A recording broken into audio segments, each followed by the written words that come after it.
À quoi ressemblera la défense centrale du Real Madrid en 2026? Voilà une question intéressante à laquelle on va essayer de répondre. Aujourd'hui, Saliba, Konaté, Loukeba ou encore Yulchen sont des noms évoqués ces dernières semaines, cher Jota, et on va tenter d'étudier un petit peu les possibilités réelles. Comment ça va d'abord? Bah, écoute, ça va très bien. J'espère que toi aussi. Mais oui, c'est un gros chantier qui l'était déjà un petit peu par le passé, puis qui finalement n'en est pas un, parce que le Real ne recrute pas forcément à ce poste, mais viendra bien le moment où le Real devra s'y pencher, et peut-être que ce sera dès cet été. Je le précise de suite, hein, mais les latéraux ne sont pas un sujet hein, aujourd'hui, sans doute pour une autre vidéo, parce que là aussi je pense qu'il y a un petit chantier et des pistes à étudier. Si tu le veux bien Jota, on va faire joueur par joueur et voir si c'est crédible ou pas selon nous. Peut-être on va suivre d'ailleurs un certain ordre d'ailleurs. On ne sait pas en termes de crédibilité. Je précise aussi, parce qu'il va y avoir quelques Français, c'est pas une liste que j'ai établie moi, c'est plutôt la liste qui a été établie par le quotidien Marca notamment. Bref, le premier nom que je te propose, Rota, c'est Loukeba. Son nom avait été associé au Real Madrid à la fin d'année 2024, comme possible remplaçant notamment d'Eder Militao après sa grave blessure. Mais ça n'a jamais été vraiment pris au sérieux, en tout cas par moi, parce qu'on savait que le Real Madrid ne mettrait pas 40-50 millions d'euros pour recruter cet hiver, enfin l'hiver dernier. Et pour cet été, ça te paraît plus crédible ou pas? Alors oui, après il a perdu du protagonisme à Leipzig, donc forcément je pense que son prix sera revu un petit peu à la baisse. Après sa blessure, il a rejoué et puis tu vois là sur les 4-5 derniers matchs, je crois qu'il a joué 10 minutes, un quart d'heure. Donc c'est plus le titulaire en force, mais voilà, il y a aussi un temps d'acclimatation pour revenir d'une blessure. Mais c'est un jeune profil qui brillait vraiment à Lyon pour le coup. Moi, je me souviens avoir regardé certains matchs en me disant voilà, il est très mature pour son âge. Et je me disais même que voilà, les Français avaient le parfait moule pour former à ce poste parce qu'il y a quand même pléthore de défenseurs centraux en France qui ont percé entre guillemets ces dernières années.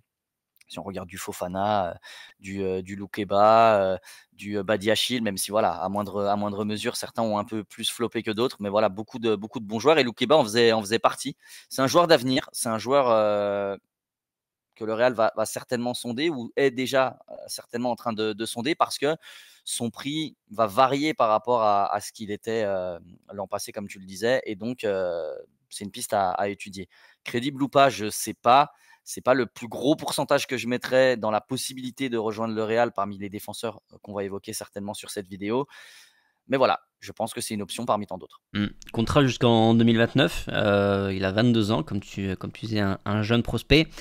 C'est un profil qui est pas inintéressant, mais moi je crois pas non plus que ce soit une option pour l'Orel, en tout cas à l'heure actuelle, parce que notamment il y a pas mal de blessures hein, cette saison, des petites blessures musculaires par-ci par-là. Il a joué que 24 matchs cette saison par exemple, donc c'est un match sur deux à peu près. Donc ça fait quand même pas mal de matchs manqués. Un autre nom évoqué, Konaté, récent aussi, c'est sorti ces dernières semaines. Il est dans la liste de Marca, un joueur un petit peu plus expérimenté, 25 ans, ça joue à Liverpool et puis son contrat se termine en 2026. Peut-être d'où l'opportunité qui pourrait se présenter. Ouais, alors joueur plus mature, je pense joueur un peu plus intéressé peut-être par un départ au Real. Je pense que lui, il verrait un départ d'un bon œil. Voilà, il est sur 4 saisons à Liverpool. Pourquoi pas tenter d'aller voir ailleurs. Il a des potes au Real aussi parce il est assez proche de Tchouaméni notamment. Donc ça peut être intéressant pour lui. Maintenant, c'est un petit peu la même chose que Loukeba, joueur qui se blesse pas mal, joueur qui fait pas de grosses saisons. Tu vois, si je me penche un petit peu là sur son profil, l'année dernière, 22 matchs de championnat, l'année d'avant 18, l'année d'avant 11, à Leipzig 14, 8. C'est peu, hein. Mm. C'est très très peu. Cette saison, ça va, non? Donc Cette saison. cette saison, ça va, il a 23, mais voilà. Le Real a déjà Mendy, a déjà Militao, a déjà Alaba. Est-ce 23 que le juste la Real première va ligue, laisser... hein. Je précise. 23, Ouais, c'est juste la première ligue. Oui, là, 34 on au parle total. simplement de championnat. Oui. Mais c'est pour dire, est-ce que le Real va prendre un risque sur un joueur qui multiplie les blessures, sachant que c'est déjà un gros problème cette saison? Je sais pas. Mais pareil, un profil qui forcément rentre dans le débat parce que 25 ans, comme tu l'as dit, il a déjà de l'expérience, beaucoup d'expérience en Ligue des Champions. Il en a remporté une d'ailleurs. Donc oui, c'est un profil qui est intéressant, c'est solide, c'est plutôt bon de la tête, c'est assez rapide et il y a un peu de relance aussi, assez complet donc oui, c'est un joueur qui peut intéresser le Real Madrid. C'est juste ce petit côté un petit peu fragile qui m'inquiète. Fragile et un joueur en plus que si tu veux aller le chercher, il faudra sortir quand même la monnaie, hein, parce que c'est un joueur qui est évalué à plus de 60 millions d'euros, je crois, sur C'est ça. Transfermarkt. Je sais pas s'il a une clause libératoire, mais en tout cas, on peut imaginer que ça partira pas en dessous de 50-60 millions d'euros, surtout que cette saison, c'est celle peut-être la plus prolifique pour lui comparativement aux précédentes. Donc voilà, c'est un joueur aussi qu'il faudra lâcher de l'oseille et lâcher beaucoup d'argent. On en reparlera après côté Real Madrid pour cet été. À ce poste-là, pas sûr, plus le facteur blessure à côté. Je pense que ça fait 2 bémols de trop en tout cas pour cet été. Après, il y a peut-être une opportunité qui pourrait se présenter et faire baisser le prix drastiquement si euh, contractuellement, voilà, il ne signe pas de sitôt avec Liverpool, pardon, et, et que le prix Et baisse. s'il a envie de rejoindre le Real aussi, s'il met un peu de pression, forcément, tu as ça qui peut rentrer en compte. Mais je suis assez d'accord avec toi. Même tu le dis, hein, un peu plus de 60 millions d'évaluation Transfermarkt, tu pars rarement à ton évaluation, tu pars même au-dessus. Je pense qu'en dessous de 80 millions, franchement, à Konaté, 25 ans. Hein. T'imagines, Liverpool, ils se disent, on en a encore pour allez, 10 ans, facile. Bien 7 ans, tu vois, un défenseur central s'il n'y a pas de pépin. Donc, pourquoi le vendre en soi donc oui, voilà, c'est pas un profil sur lequel le Real ira se pencher parce que financièrement, il y a des latéraux à aller chercher, je pense. Il y aura peut-être aussi éventuellement un central, mais dans une moindre mesure. On y reviendra sûrement, mais parce que le Real a ses options secondaires, hein, a du Tchouaméni et d'autres possibilités. Donc, ouais, je suis un peu moins sceptique, un peu plus sceptique pardon, sur ce profil-là, même si évidemment il est intéressant. Ouais, pour moi, la seule possibilité, c'est vraiment si il y a des contacts qui se créent là déjà d'ici cet été et que lui envoie le signal que il prolongera pas avec Liverpool et que à ce moment-là, ça mettrait le Real Madrid dans une position favorable par rapport à Liverpool et donc potentiellement là, tu peux essayer de trouver un deal autour de 50 millions d'euros, 50-60 millions d'euros en tout cas. Bref. Troisième nom, alors encore un français, mais je le répète, c'est pas moi qui ai fait la liste, hein, c'est Marca. William Saliba. Alors lui, ça fait quand même un petit moment qu'on en parle, qu'il y a des bruits autour de lui avec le Real Madrid. Avant même de parler de possibilité de le signer, enfin, de si c'est possible ou pas selon toi, c'est le joueur que tu signerais ou pas? C'est l'un des profils les plus intéressants, ouais. Peut-être même le plus intéressant, parce qu'il est très complet, parce qu'il est sur une pente ascendante. Je trouve qu'il mûrit beaucoup. Il devient de plus en plus fort, en fait, tout simplement. Il a tout. Je parlais tout à l'heure de Konaté, mais c'est très rapide, c'est très fort de la tête, mais même offensivement, ça a de la présence. C'est bon relanceur. Enfin, voilà, c'est bon dans le 1 contre 1, c'est agile. Donc oui, forcément, c'est un profil très, très, très intéressant, William Saliba. Donc si on part purement de ses qualités, oui, à signer. On a besoin de centraux. À mon sens, on a besoin de centraux. Donc oui, William Saliba, s'il est OK pour venir au Real, là, on parle encore une fois pas d'argent. Ouais, on est chaud. Hein. Je sais pas ce que tu en penses, mais moi, ça me botte bien. Je partage, je pense que le meilleur. De toute façon, moi, je suis vraiment dans l'idée, mais je pense pas que le Real pense comme moi. On va y revenir, mais je pense pas que le Real pense comme moi. Moi, je pense que le Real a besoin d'aller chercher une grosse signature à ce poste-là. Et pour moi, Saliba, c'est le meilleur profil, assurément, parce que aujourd'hui, ça fait partie, même depuis l'année dernière déjà, l'un des meilleurs du monde à ce poste. Hein. C'est encore très très solide cette saison avec Arsenal. Contrat qui se termine en 2027, mine de rien, donc c'est pas si loin que ça. Donc tu peux peut-être réussir à négocier un petit peu. 23 ans, hein, donc c'est un joueur qui est jeune en plus, qui a 10 ans devant lui sans aucun problème. Mais le hic, encore une fois, justement, c'est le prix. Parce qu'il est estimé à 80 millions d'euros, lui, sur Transfermarkt. 2027, le contrat, donc même s'il disait c'est pas si loin, mais c'est pas non plus demain, donc t'es pas encore dans une phase où le rapport de force s'inverse entre l'acheteur et le vendeur potentiellement. Voilà, donc difficile d'imaginer pouvoir le signer en dessous de ce prix-là, et je pense que ça va être un frein trop important pour le Real Madrid, au-delà même de la considération de si Saliba veut venir ou pas. Moi, je pense qu'à moins de 120 millions, tu le signes jamais de la vie. Et donc, le Real ne le signera pas. Ouais, ce que je dis. Là, d'aspect qualité. Oui, on est hypé. Mais je pense qu'à moins de 120, parce que Saliba, s'il y a une rumeur qu'il est sur le marché, à part si c'est un vrai intérêt de sa part de se dire je veux que le Real Madrid, s'il y a une rumeur qu'il est sur le marché, tous les Anglais se positionnent sur lui et font grimper la cote. Et du coup, le Real ne se mettra jamais de ça. Ils ont bégayé pour les 9 euros. T'imagines bien qu'ils vont encore plus bégayer pour Saliba. Donc ouais, j'ai énormément de mal à l'imaginer, à part une récupération en fin de contrat, comme tu le dis, tu vois, une sorte, parce que ce dont est habitué le Real ces derniers temps, hein, se dire, bah voilà, écoute, re-signe pas, nous on te promet une belle prime à la signature, un peu comme on a fait pour Kylian Mbappé, et tu viens dans 2 ans, tu as 25 ans, tu prends encore 2 ans, nous on est chaud pour ça. Je vois pas le Real se positionner sur cet été sur lui. Non, non, puis de toute façon, historiquement, le Real Madrid, Florentino Pérez en l'occurrence, n'a pas peur de mettre des grosses sommes pour de gros joueurs, mais pas sur des joueurs à profil défensif. Tu vois, Saliba, Non mais c'est vrai. ce serait l'avant-centre, peut-être que ce serait possible. Mais pour un central, le Real lâché 80, et même, je dis 80, mais c'est ce qui est indiqué sur Transfermarkt, sa cote, mais on sait que ce sera au moins 100 millions d'euros, parce que pour l'argument que tu viens d'avancer.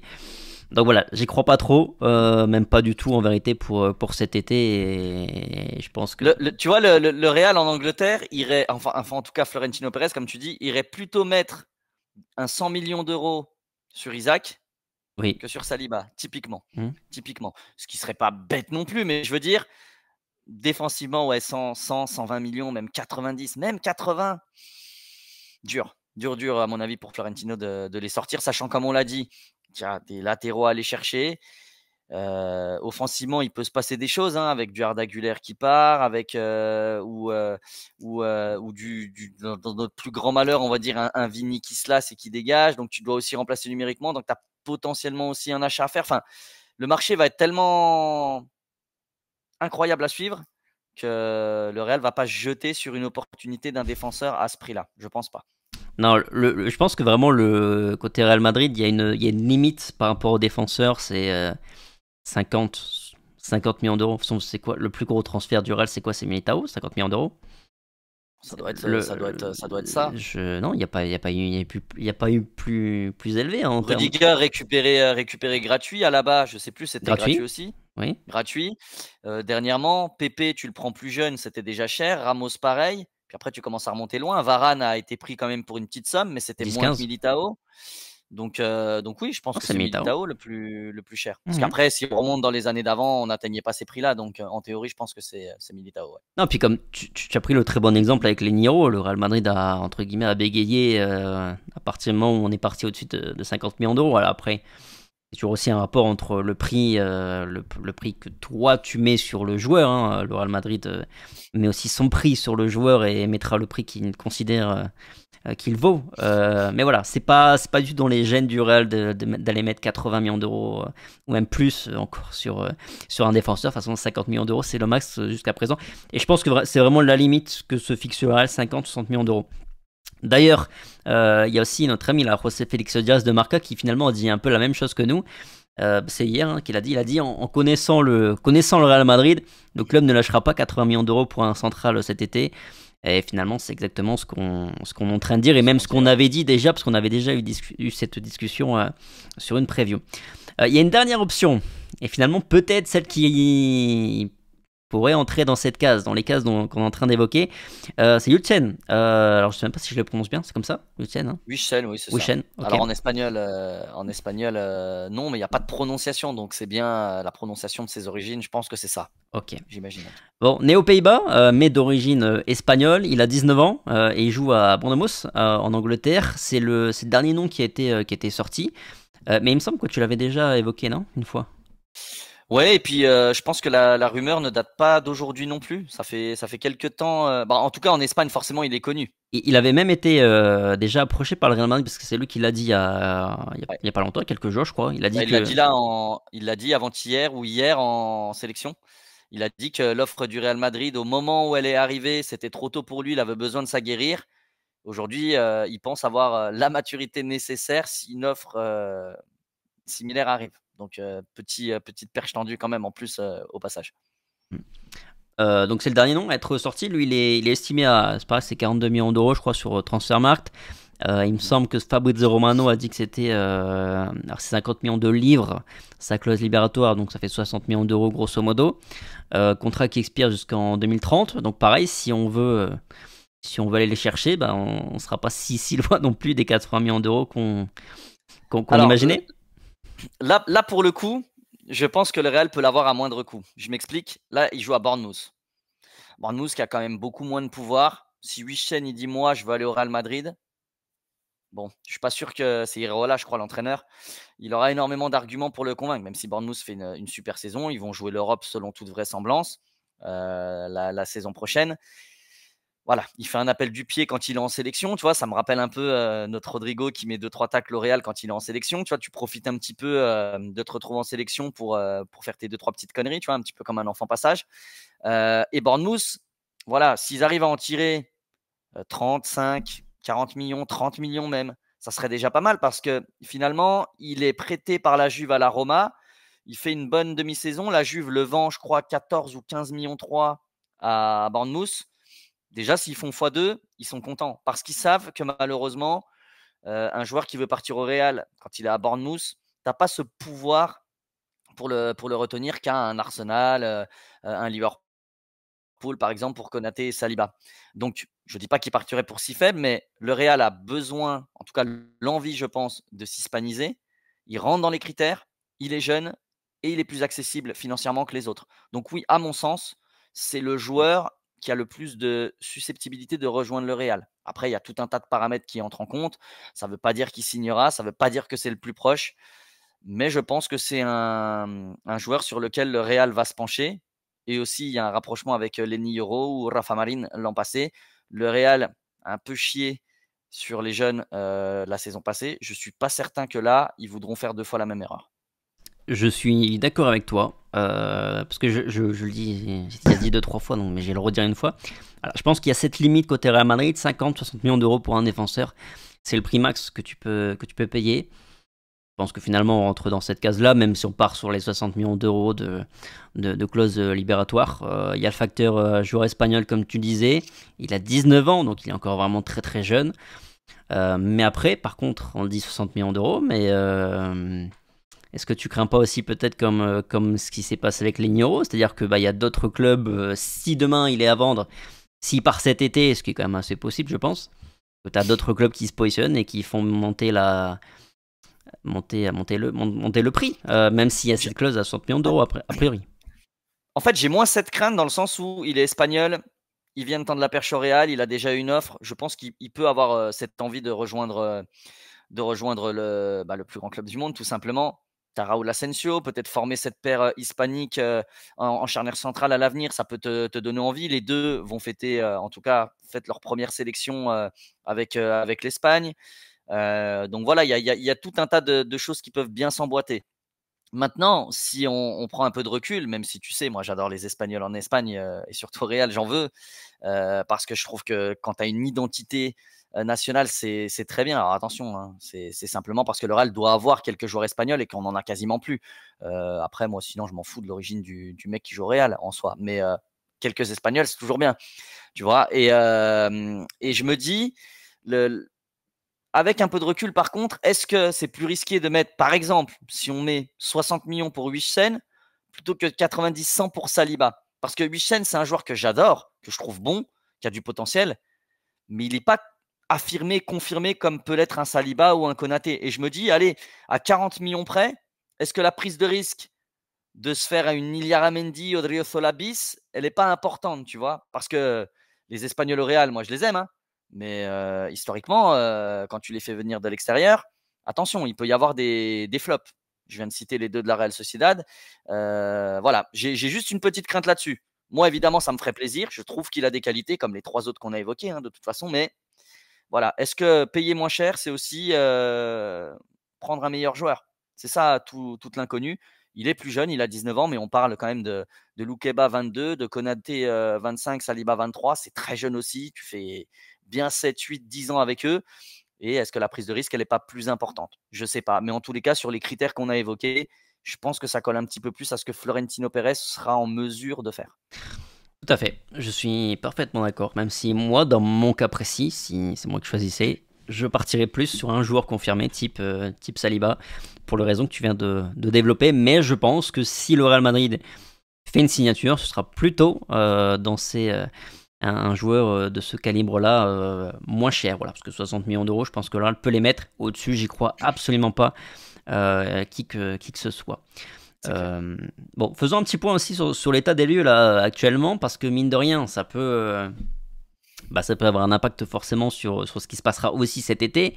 On a Rudiger actuellement, on a Asensio, on a Alaba, on a Militao, on a aussi Juan Martinez qui va revenir là très prochainement de sa grave blessure, et il sera pas là avec l'équipe première cette saison, mais on sait qu'il y a toujours cette intention d'essayer de l'intégrer pour la saison prochaine. En tout cas, il fera la pré-saison, je pense. On a Jacobo également, et puis on a Tchouaméni qui est une solution d'urgence, mais une solution d'urgence qui a quand même été pas mal utilisée par Carleto. Ça fait 7 joueurs, et il y en a aucun qui est en fin de contrat cet été. Bah, t'oublies celui qui est en fin de contrat cet été, je crois que c'est Jesus Vallejo, mais on connaît déjà son sort, donc je sais que dans ton esprit, il est déjà très loin. mais oui, tu vois, je pense, pour faire un petit état des lieux, je pense que le Real va chercher à prêter Jacobo, à mon avis. Je le vois pas intégrer l'équipe première dès la saison prochaine. Ou alors, c'est qu'il y a flop sur le marché des transferts, qu'on veut garder tout le monde et qu'à la limite on l'intègre. C'est pas impossible non plus. On connaît le Real, hein, évidemment. Selon les opportunités de marché aussi, hein, comme on l'a dit. Hein, si Wissem c'est 70 et puis que les autres c'est 80-90 et que le Real n'a pas envie de se positionner et qu'il n'y a pas d'opportunité claire sur le marché qui peut être efficace tout de suite pour le Real, ils passeront leur tour. Ça rendra fou tout le monde, mais c'est une éventualité aussi. Mais je pense que Jacobo, ça sera certainement prêté. Je pense que Joan Martinez, après une blessure et les jeunes, je pense qu'il s'aguerrira un petit peu plus au Castilla dans un premier temps, et peut-être quelques apparitions en Copa del Rey, mais je pense qu'on sera patient avec ce type de profil. Et donc, nous reste, on va dire, les seniors A du Real, donc les autres profils que tu as évoqués.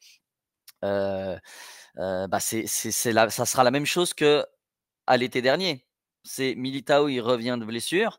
C'est Alaba, il revient aussi de blessure un peu moins récemment, mais un profil sur lequel on ne peut pas toujours compter, parce que pour le moment, il n'a pas une régularité qui nous assure quoi que ce soit. Rudiger, il n'est pas en train de faire la saison de sa vie, pas du tout même, donc attention. Puis il est vieillissant aussi, ça c'est normal, donc le Real doit aussi se pencher vers l'avenir. Donc finalement, tu as Raúl Asensio, qui est une étoile montante, mais c'est pareil, attention, hein, première saison, il faut aussi confirmer, il n'y a rien qui nous assure qu'il fera des merveilles, mais pour le moment, ça se passe plutôt bien. Et puis, tu as l'option Aurélien Tchouaméni. Donc, nous, l'état des lieux, je le connais, le tien, il est similaire au mien, c'est que il faut aller chercher au moins un défenseur central, c'est sûr. Il faut aller en chercher un, parce que le Real n'en prendra pas deux, mais il faut aller en chercher un. Mais est-ce que le Real va pas prendre à l'inverse ce que je suis en train de raconter et se dire, attends, ouais, mais on a le retour de Militao, on a Alaba, on a Tchouaméni en option, on a Raúl Asensio qui monte, on a 2 petits jeunes derrière, ça fait 6 et c'est suffisant. Donc, ça dépend vraiment de comment le Real va vouloir travailler, des opportunités de marché, c'est-à-dire les joueurs disponibles qui peuvent être achetés, à quel prix. Ça va être la même histoire que l'an passé. J'espère juste que le Real va être un peu moins rapia que l'an passé, parce que Lenny Yoro, Rafa Marin, ils n'auraient pas fait tâche cette saison, bien au contraire.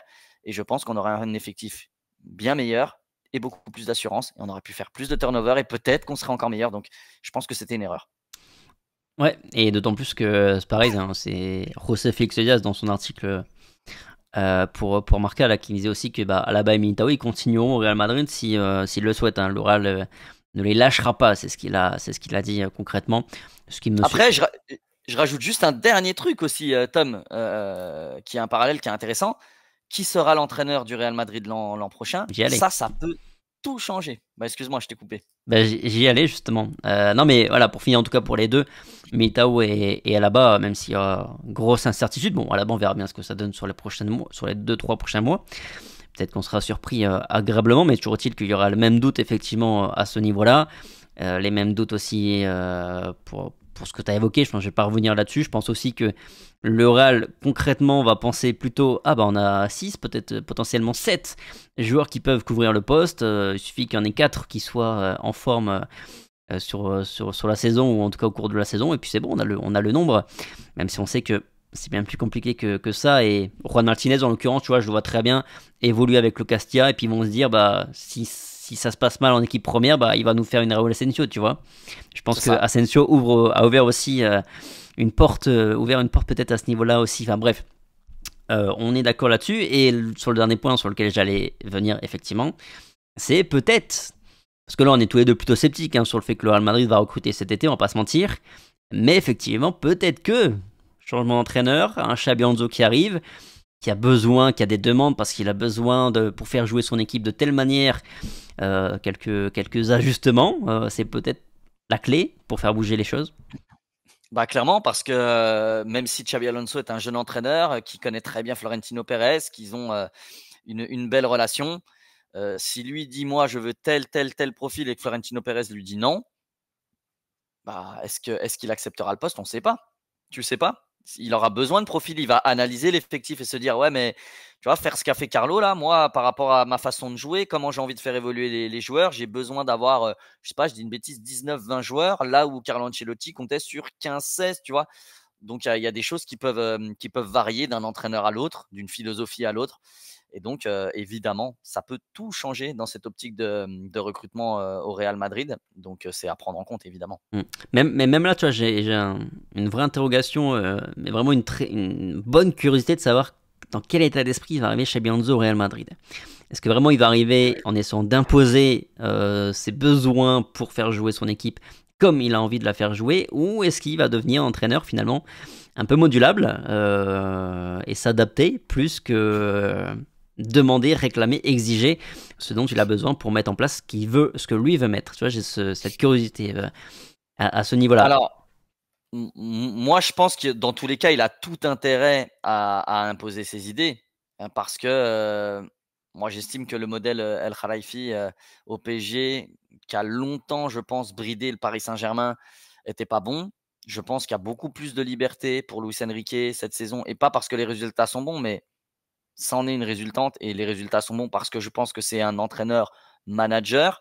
Je sais pas si je suis pas sûr que Carlo Ancelotti soit bridé, mais en tous les cas, sur le recrutement, il y a forcément des gens au-dessus de lui qui décident et forcément, il n'a pas la main non plus. Il peut réclamer. Si on veut pas investir, j'ai envie de dire, il doit se taire et puis c'est comme ça, c'est pas lui le comptable du club entre guillemets. Donc forcément, il est aussi obligé, bah, de faire avec ce qu'on lui sert. Bien souvent, je le critique, mais il y a aussi des paramètres qui vont en sa faveur parce que bah, Carlo Ancelotti, je suis pas certain que lui n'avait pas envie de recruter un autre central ou recruter tel ou tel profil et puis qu'on lui ait dit non. Mais ça changera pas, peu importe qui est au Real Madrid. Je pense que les entraîneurs sont libres de faire les choix qu'ils veulent sur la tactique, sur le choix des joueurs. Je pense qu'il n'y a aucun souci. Florentino Pérez et le staff, en tout cas le COMEX, on va dire, du Real, ne se mêlent pas de ça. Maintenant, sur le recrutement, un entraîneur sera toujours bridé par la direction. Surtout qu'au Real Madrid, il n'y a pas de réel directeur sportif. Donc, du coup, tu vas directement voir ça avec la direction et c'est la direction qui prend les décisions. Donc, lui, il pourra soumettre des idées et en arrivant, c'est là où il aura le plus de marge de manœuvre, j'ai envie de dire, parce qu'il peut dire voilà, moi je signe, mais si j'ai ça. Après, quand tu es installé, tu sais, c'est un peu comme quand tu es dans un recrutement pour une société. Vaut mieux négocier tout de suite des clauses quand tu vas négocier ton contrat et tes signatures. Si on te dit oui, bah, dans 3 mois, on en rediscute, une fois que tu es en poste, on peut te la mettre. Bah, là, c'est pareil, c'est exactement la même chose. Il aura cette possibilité de négociation à son arrivée, que ce soit Xabi ou un autre. Et donc, il a tout intérêt, je pense, à poser les bâches tout de suite, pas être timide et se dire voilà, moi, c'est comme ça. Et à mon avis, en s'imposant de cette manière, c'est là où il aura le plus de marge de manœuvre sur les années à venir.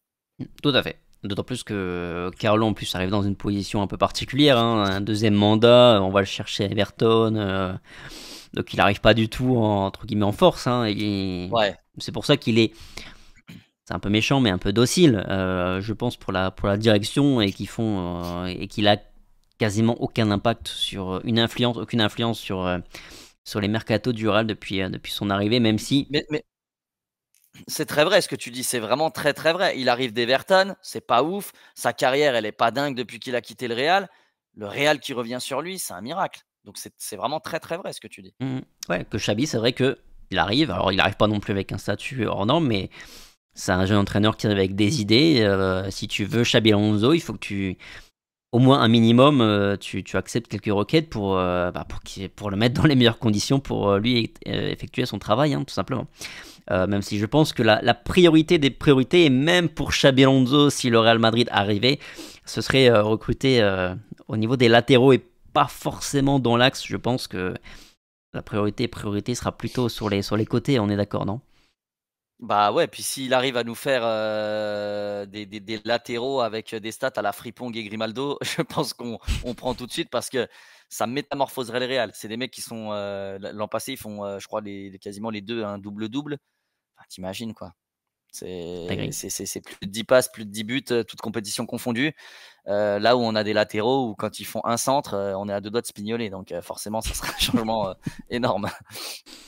Ok, bon, je pense qu'on a fait le tour. Merci Rota, merci à tous d'avoir regardé la vidéo Merci, Sam. jusqu'au bout. Dites-nous un petit peu dans les commentaires quel joueur vous aimeriez recruter au Real Madrid cet été en défenseur central, bien sûr. Saliba, les joueurs qu'on a évoqués dans cette vidéo, peut-être d'autres, hein, peut-être d'autres pistes qui n'ont pas été évoquées par Rota et moi-même. Sur ce, passez une bonne fin de semaine. Prenez soin de vous, puis on se dit à très vite sur Alfrance parce qu'il y a d'autres petites vidéos qui vont arriver pendant cette trêve. Allez, ciao! Ciao.